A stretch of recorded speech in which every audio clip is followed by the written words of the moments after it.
Oh, hello everybody. It's your 918th favourite Border Terrier and budgie owning Welsh. Yes, it's a niche music YouTuber. At least I think we're 918th anyway. Right, and what a treat we have in store for you today as I present my entry into Alex at Beer and Vinyl's vinyl contest thingy. Now, Alex is celebrating 1 whole year on this platform, and as part of the festivities has asked that we reveal our favourite year in music and present maybe some landmark records from that year. Well, the year in question for me is 1979.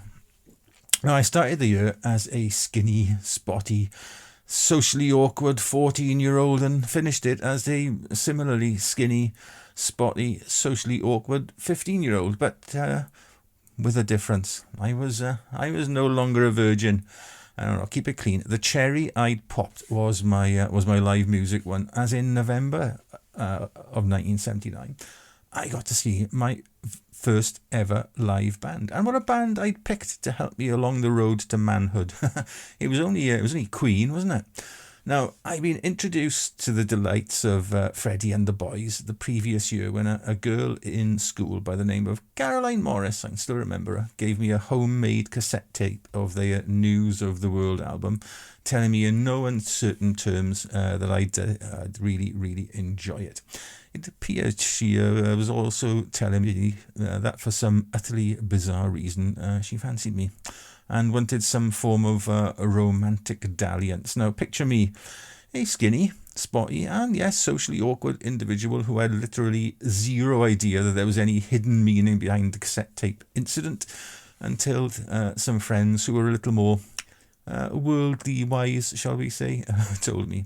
Anyway, I completely ignored the poor girl's advances, preferring instead to concentrate on my O levels. Like that happened. It was only much later in life, well, in the summer of 1980, that is, that I discovered the delights of the fairer sex. And no, it wasn't Caroline who became my girlfriend. Anyway.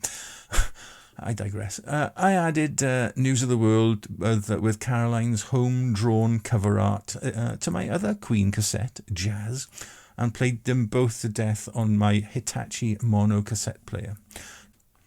By the summer of 1979, I'd amassed a few more homemade tapes of their albums and bought my first vinyl LP of theirs in the shape of Live Killers. Now, later that summer, they then announced their Crazy Tour, but I had no idea how to go about getting tickets to such an event, and instead bought one.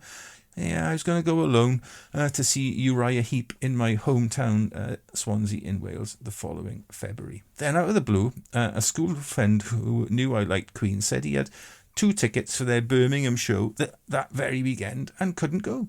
And with absolutely no idea how I was going to get there, I bought them off him.